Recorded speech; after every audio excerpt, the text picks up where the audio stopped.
Friday Night Blitz is sponsored by Fairway Meat and Grocery. I'm Kate Holgren. This is the Indianola Indians One Tribe. This is Friday Night Blitz. Welcome into Friday Night Blitz. I'm Raina Garcia, joined by Trey Redfield. Trey, this is your very first Friday Night Blitz. And there's no place I'd rather be, Raina. 26 seasons of our team covering your team. My very first Friday Night Blitz, it calls for my first game of the week, which was the war on Warren County. Indianola is 5-4 all-time against Norwalk with a combined score of, get this, 219-219. Both schools moving to 5A this fall, which means that intensity is raised even higher. Ready, go. Ball, ball, hit it! Yes! Had a lot of good matchups against them. I mean, what more can you ask for week one? Everyone looks forward to this game every year. They go back and forth to student sections. As one of the team captains, I'm not letting my team go down without a fight. It's just a great challenge for us, and it's a war every single time. It's a war that does not involve much traveling. Just 20 minutes apart, the knowledge of these two schools is very strong. You're going to see two very even football teams that need to execute and limit mistakes. So to start off with them is a really good test right away out of the gate to see where you fit. With rivalry week in week one, the Tide's momentum can change with one tip of the scale as both squads take on a new 5A slate. We are a team that is deserving of being in 5A, and we can win games in 5A, and we can compete, and we can hang with any team. So now that I'm playing 5A football and the starter and a captain, I'm really going to show a name for myself to make sure everyone knows who I am. I think when our main focus is us, that's when everything takes care of itself. They're a good team, but I think we got everything we need to pull it out, and I think we'll get that done. The stakes already extremely high. The war on Warren County is a gotta have it. I believe if you want to be a playoff qualifier, which I know both of our teams want to be in 5A, this is a must win. Regardless of what happened, whether we were in 4A, 5A, it didn't make any difference. We knew that that rivalry was going to continue, and so we were excited about the opportunity there. Game of the Week sponsored by Fairway Meat and Grocery.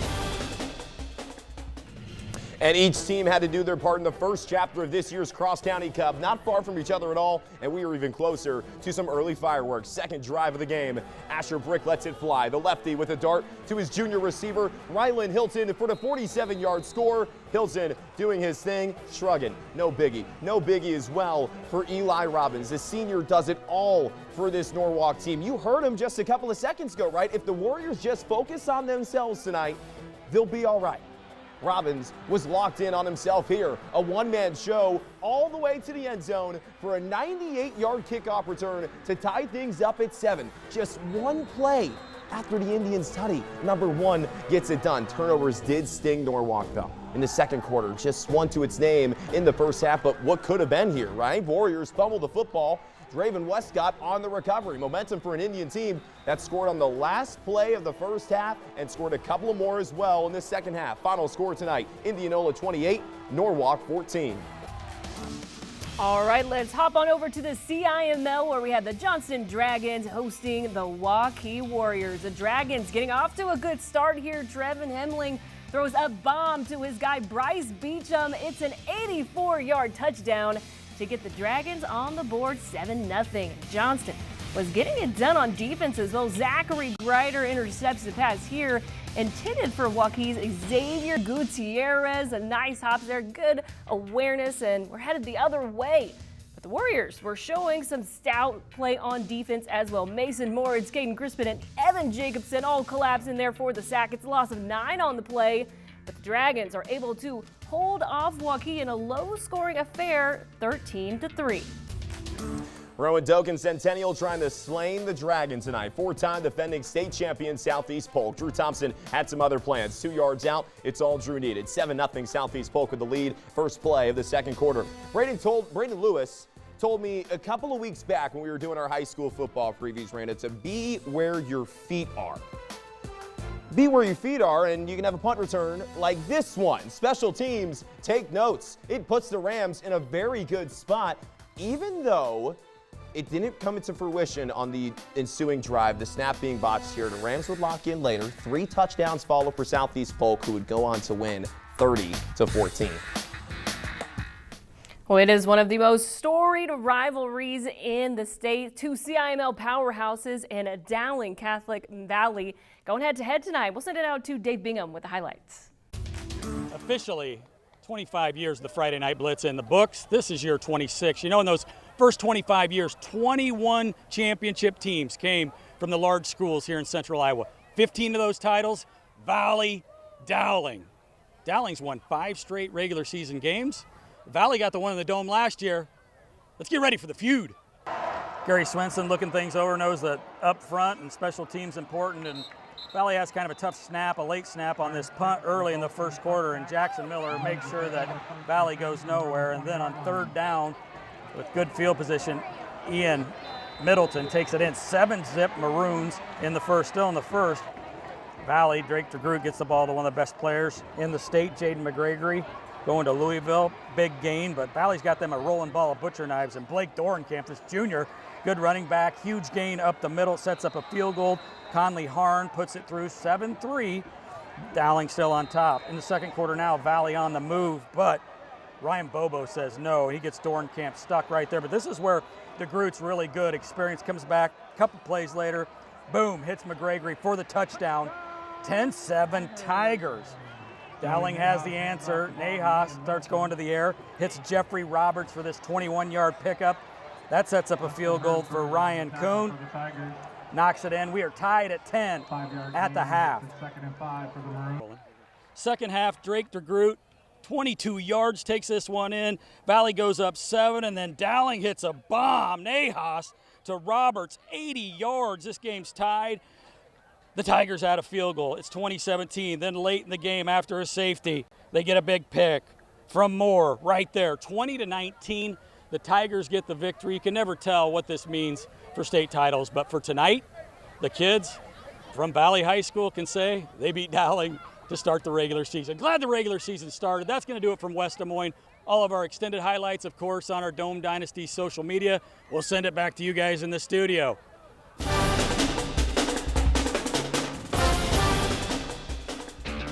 When Dave Bingham's back, it means we're all back. Our first play of the week nominee is one you already saw. More special teams work for you. Eli Robbins, he does it all for his Norwalk football team. He did it all in this play. Shaking, shimmying. Other side of the field, by 98-yard kickoff return to the house. Number 1 in for 6. Norwalk would fall though, 28-14. All right, well, we are just getting started here on Friday Night Blitz. We'll have plenty more games coming your way after the break. Plus, we'll go inside the huddle with the Van Meter Bulldogs.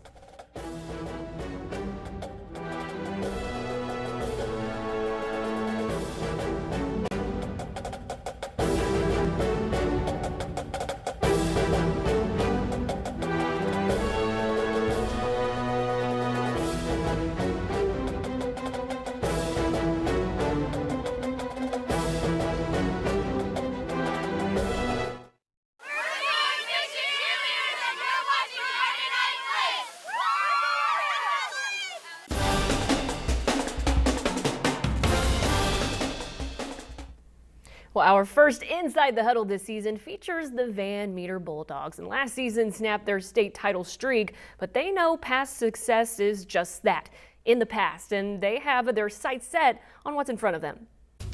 Who can be a 48-minute player in terms of effort and attitude and overcoming the adversity we know we're going to face. Okay, so let's keep it going today, all day long, all the way through practice, all right? Hey, we are straight to inside O. Receivers, you're with me. Ready? We're out. Ready, break. You know, for us, it's understanding that we've got a target on our back each and every week out, and everybody's getting better. And so we can't rest on anything that we've done in the past seasons. That doesn't earn us anything this year. We don't start with a lead on the scoreboard. Everybody starts 0-0. And so we've got to, be willing to come out and execute the way that we know how. Last year didn't end how we wanted it to, and I think that's going to be a big motivation for us coming into this year. We have to earn everything that we want, and that nothing's handed to us. Catch it with your hands. I'd say it's no different than other year. We just try to compete our hardest for 48 minutes. Coach Trudeau and the Dogs on the road tonight taking on Des Moines Christian. How about the Lions? Magstown airs this one out. It connects with a wide open Tate Olson. He hauls it in to give DMC a 7-0 lead. Less than 4 to go in the first. Tate Doggett is like a human battering ram. He punches this one in, and the Bulldogs tie the game at 7. Now, it doesn't matter if he's at the goal line or back in their own territory. Doggett can get the job done wherever he's at. Gets the pitch, clears traffic, and nothing but grass in front of him from there. He takes the distance for another touchdown. Bulldogs go into the half with a 13-10 lead, but how about this? The Lions able to come back and win this one in a thriller over Van Meter, 29-21. Battle for the bridge time. Woodward Granger hosting Madrid. It was a dogfight. We pick it up second quarter. About talent fusing on this quarterback keeper, man. This kid played himself a game tonight. He's in for 6 here. The PAT was missed. It stays 6-0. Tigers would respond, and Logan Velke, you got to shout him out. Went from wide receiver, playing quarterback for the first time this season. He's doing his job right. You let your receivers cook. Jacob Farrell does that here. It puts the Tigers in plus territory with the great catch over on the far side. Velke would continue to dominate on 4th and long. This time to Kenneth Grimm with an insane catch, mossing and surviving the ground. You may see that play later on, by the way. Fusen would continue to dominate on his end as well. This is a great quarterback battle tonight, featuring this rushing score. Yeah, a long one. Hawks would continue to fly from here on out, 28-21, the final tonight. The I-35 Roadrunners paying a visit to Grandview Christian tonight. We'll start this one in the first quarter. Hutch Howard feeling the pressure here, scrambles to his right. He chucks this one up, but it's a swarm of green jerseys. It's Colton Hoven who brings it down for the interception. I-35 gets the ball back after a turnover on downs, and Jace Maxwell finds the end zone to put the Roadrunners up 6-0. Later in the first, we got a big play on special teams. Cale Murphy and Maverick Hutton come through with the block, and it's Roadrunners ball deep in Grandview Christian territory. Once again, it's Maxwell who wills himself across the goal line for the score. And folks, I wish I could give you a winner here, but we didn't see a final score posted. So please make sure to tag us in those final scores when you get them. Be a friend, tell a friend, right? Let's stay in Des Moines. Roosevelt hosting Lincoln. Folks, we don't have names to numbers on Lincoln's roster. Help us out next time, please. Love you more. Number 2 goes in for 6 here off the toss sweep left. He does lose the ball, but hey, he crossed the goal line beforehand. Back to us was right. It happened after he crossed the end zone. It's all good. Jamari Harrison had a response. Up the middle, Shimmy Shake, breaks off a man. Bye. 2-point try made it an 8-6 lead for the home team. Lincoln had some interceptions as well, just like this one. Off the deflection, that's a pick. Nice catch, kid. Spitters could not do anything with it, but they would go on to win. Final score, 28-16. And now time for our Coach of the Week. Dave Bingham caught up with Valley head coach Gary Swenson following the Tigers' 2019 win. All right, we're back with our Wyckoff Heating and Cooling Coach of the Week, and I think one reason why we keep doing this is just to watch these young men progress. You've had some really talented kids coming back, but you reloaded with some kids. Are you ever surprised at how well they play, and especially in an environment like this? We didn't know what to expect. I mean, I was actually very happy that the game was competitive. They've got an excellent football team and a veteran team. I had no clue how this game would go. At halftime, I felt good because, we were basically starting over. I liked how we played. I liked how we competed. We had a lot of concerns with our offensive line, but they were holding their own. And how about Blake Dornkamp? Comes out of nowhere. Kids like that, man, he was awesome. Called him a rolling ball of butcher knives, but I heard some of your keys before the game, and they're pretty simple. I mean, they're not going to change, but special teams here, there, but really came in big, and those are hard things to measure, but that says a lot about the detail of these kids, and maybe your special teams coach is pretty good too. Well, it's hidden yardage, you know, that's what they always say, and it's true. That's how you flip the field. If he shanks that punt and we give him the ball at midfield, it changes everything about how they can attack us. All they needed was 3, so that was huge. Showed a lot of confidence in defense. How you doing, though? I mean, you love these games, don't you? I love competing with them. Even if that thing had gone the other way, I was not going to be devastated because I thought our kids played hard. I saw everything I wanted to see out of our team tonight. Now the question will be, after the Dowling game, when it's an opener, we've had years where it was like, oh, we got it all figured out now, and we obviously don't. So we got Waukee Northwest next week. Very good football team. Always good to catch up. Good to see you. Week 1, high school football started. Coach Swenson, our Wyckoff Seating and Cooling Coach of the Week. Back to you guys in the studio.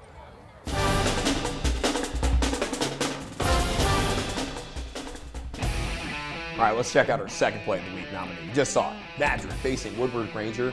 Logan Belkey letting this thing fly. He lets his receiver, Kenneth Grimm, go get it. On his head, reaches for the goal line, and the ball survives the ground. That's how it's done, friends. Write it down. Final score, Madrid fall 28-21. Well, we are going to take a quick break, but don't go anywhere because when we come back, Trey and I are going to give away our game ball for week 1.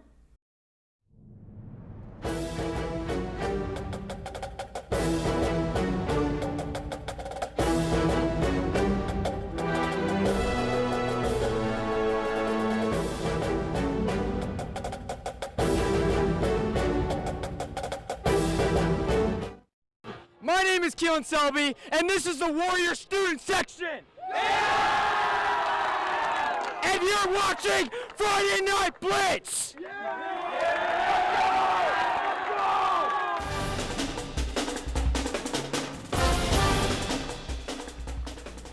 All right, our final play of the week nominee comes from Grandview Christian. Colton Hoban showing off the hops here, going up and snagging this one out of the air for the INT and hanging on to it. I mean, that is pure athleticism on display there.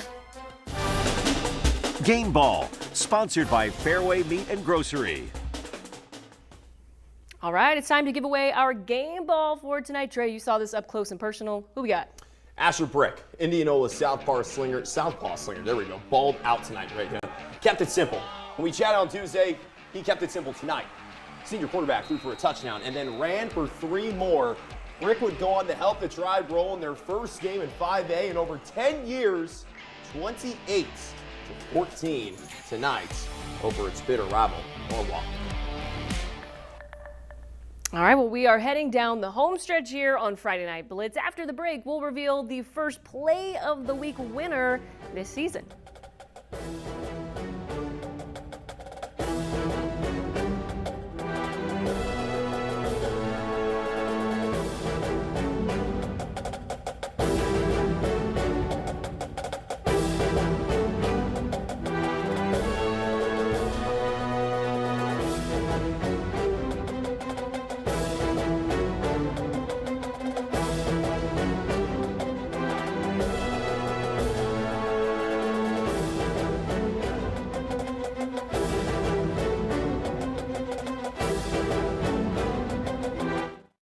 Play of the Week, sponsored by Taco John's. All right, it is time to name a winner for our first play of the week of the season. Yeah, it was Eli Robbins. He does it all for this Norwalk football team. He did it all on this play, Raina. It was right after an Indianola touchdown. You got to respond somehow in some way. Number one, only needed one person to get it done. 98-yard kickoff return to the house. All the way in for 6. That was crazy, right? That stiff arm there, I don't know if you caught that. The subtle kind of get off me there. Yeah. Oof, I saw you. Like, it was clean. It was clean. Eli can ball. His team did that tonight, even though they fell. Final score would be 28-14. All right, folks, so what we learned, if you hand out a nasty stiff arm, you catch it on someone's head, or you're jumping out of the gym, you're probably going to end up on a play of the week. Probably going to be on TV. Probably. So do that. So, yeah. It's just that easy. Well, we're going to take one final break, but when we come back, Trey and I will put a bow on week 1 with our final thoughts.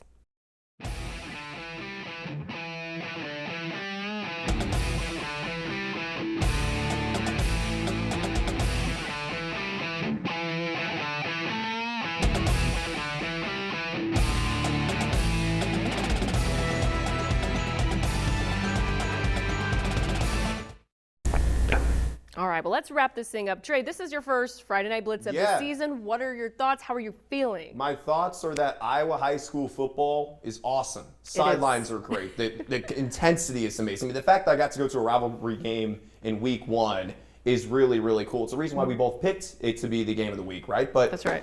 You go there and immediately 3 or 4 people are like, oh, how long have you been here? Welcome to Iowa. It's like, wow. I'm really at home. It's that Iowa nice Yes, that everyone it's the people says. of Iowa welcoming me. That's what it is. We are happy to have you here. I got to say, the game I was at, Des Moines Christian and Van Yeah. Meter, that was a battle. Shout out to the Lions. What a win. They were down at half, came back, battled, got a win over Van Meter. That's not easy to do. Van Meter does not lose a lot. So that's a great start for Des Moines Christian. How about Dave's game, man? I mean, Yeah. Valley and Dowling, that came down to the very end. We were watching on We Are Iowa Plus, just in the room next to us. You Yeah. want to talk about electricity? Both of these teams are going to have it this season in 5A. Had your popcorn there, never disappoints. I had but- my pizza. That's right. We did have Yeah, pizza. gabagool. Hey, it was really good. It was so good. It's a Friday night tradition here in the Local 5 newsroom, always getting pizza. Let's Well, that's going to do it for us here on Friday Night Blitz. Thank you so much for joining us, and we'll see you right back here next week.